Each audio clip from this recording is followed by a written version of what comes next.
ಎಲ್ರಿಗೂ ನಮಸ್ಕಾರ. Welcome back to my YouTube channel. ಇವತ್ತಿನ ವಿಡಿಯೋದಲ್ಲಿ ಹಾಗಲಕಾಯಿನ ಕಹಿ ಇಲ್ದಿರೋ ಥರ ತುಂಬ ರುಚಿಯಾಗಿ ಯಾವ ಥರ ಮಾಡೋದಂತ ನೋಡೋಣ. ಇದಕ್ಕೆ ನಾನಿಲ್ಲಿ ಒಂದು ಮೀಡಿಯಮ್ ಸೈಜ್ ಟೊಮೆಟೊನ ಸಣ್ಣದಾಗಿ ಕಟ್ ಮಾಡಿ ಇಟ್ಕೊಂಡಿದ್ದೀನಿ.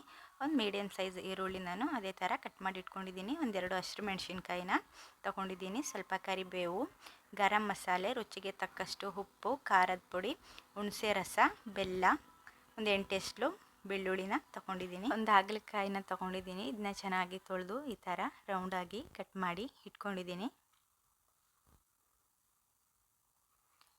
ನೆಕ್ಸ್ಟು ಒಂದು ಬಾಣಲಿ ತೊಗೊಂಡು ಸ್ವಲ್ಪ ಎಣ್ಣೆ ಹಾಕಿ ಸಾಸಿವೆನ ಹಾಕ್ಕೊಂಡು ಸಾಸಿವೆ ಎಲ್ಲ ಸಿಡಿದ ಮೇಲೆ ಸ್ವಲ್ಪ ಈರುಳ್ಳಿನ ಹಾಕ್ಕೊಂಡು ಫ್ರೈ ಮಾಡ್ಕೋಬೇಕು.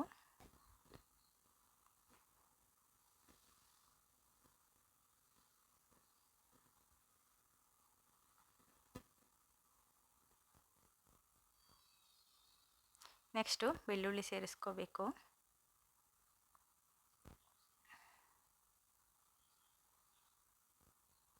ಇವಾಗ ಮೆಣಸಿನ್ಕಾಯಿನ ಸೇರಿಸ್ಕೊಂಡು ಒಂದ್ಸರಿ ಫ್ರೈ ಮಾಡ್ಕೋಬೇಕು.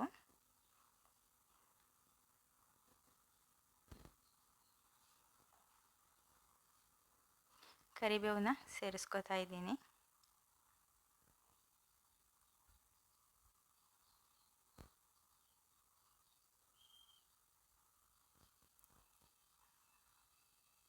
ಇವಾಗ ಕಟ್ ಮಾಡಿ ಇಟ್ಟಿರುವಂಥ ಹಾಗಲಕಾಯಿನ ಚೆನ್ನಾಗಿ ಫ್ರೈ ಮಾಡ್ಕೋಬೇಕು. ಎಣ್ಣೆಲೆ ಚೆನ್ನಾಗಿ ಫ್ರೈ ಮಾಡ್ಕೊಳ್ಳೋದ್ರಿಂದ ಹಾಗಲಕಾಯಿ ಅಷ್ಟೊಂದು ಕಹಿಯಾಗಿ ಇರೋದಿಲ್ಲ. ಹಾಗಾಗಿ ಎಣ್ಣೆಲೆ ಒಂದು ಸ್ವಲ್ಪ ಚೆನ್ನಾಗಿ ಫ್ರೈ ಮಾಡ್ಕೋಬೇಕು. ನೆಕ್ಸ್ಟ್ ಇಲ್ಲಿ ಟೊಮೆಟೊನ ಆ್ಯಡ್ ಮಾಡ್ಕೋತಾ ಇದ್ದೀನಿ. ಇದನ್ನು ಕೂಡ ಚೆನ್ನಾಗಿ ಸಾಫ್ಟ್ ಆಗೋವರೆಗೂ ಫ್ರೈ ಮಾಡ್ಕೋಬೇಕು.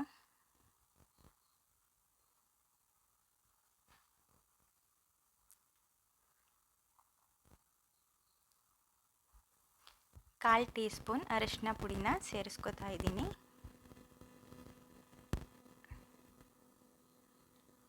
ರುಚಿಗೆ ತಕ್ಕಷ್ಟು ಉಪ್ಪನ್ನ ಸೇರಿಸ್ಕೋಬೇಕು. ಇವಾಗ ಇದಕ್ಕೆ ಒಂದು ಅರ್ಧ ಕಪ್ ನೀರನ್ನ ಸೇರಿಸ್ಕೊತಾ ಇದ್ದೀನಿ.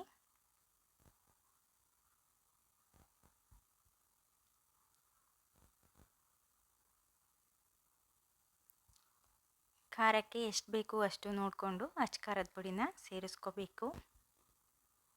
ಇದೆಲ್ಲನೂ ಚೆನ್ನಾಗಿ ಮಿಕ್ಸ್ ಮಾಡಿ ಒಂದು 10 ನಿಮಿಷ ಕ್ಲೋಸ್ ಮಾಡಿಬಿಟ್ಟು ಬೇಯಿಸ್ಕೋಬೇಕು.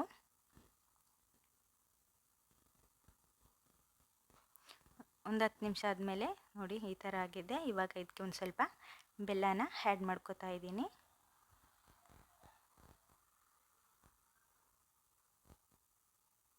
ನೆಕ್ಸ್ಟು ಹುಣಸೆ ರಸನ ಸೇರಿಸ್ಕೋಬೇಕು. ಚೆನ್ನಾಗಿ ಮಿಕ್ಸ್ ಮಾಡಿಕೊಂಡು ಬೇಯಿಸ್ಕೋಬೇಕು.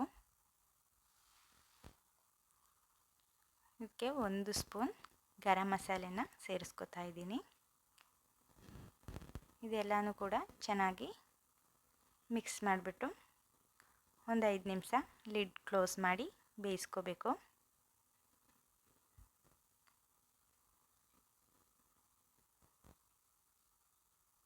ನೋಡಿ ಈ ಥರ ಆಗಿದೆ. ತುಂಬ ತೆಳುವಾಗಿರಬಾರ್ದು. ಈ ಥರ ಗ್ರೇವಿ ಆಗಿದ್ರೆ ತುಂಬಾ ಚೆನ್ನಾಗಿರುತ್ತೆ. ಅನ್ನಕ್ಕೆ, ಚಪಾತಿ, ದೋಸೆ ಎಲ್ಲದಕ್ಕೂ ಕೂಡ ತುಂಬ ಒಳ್ಳೆ ಕಾಂಬಿನೇಷನ್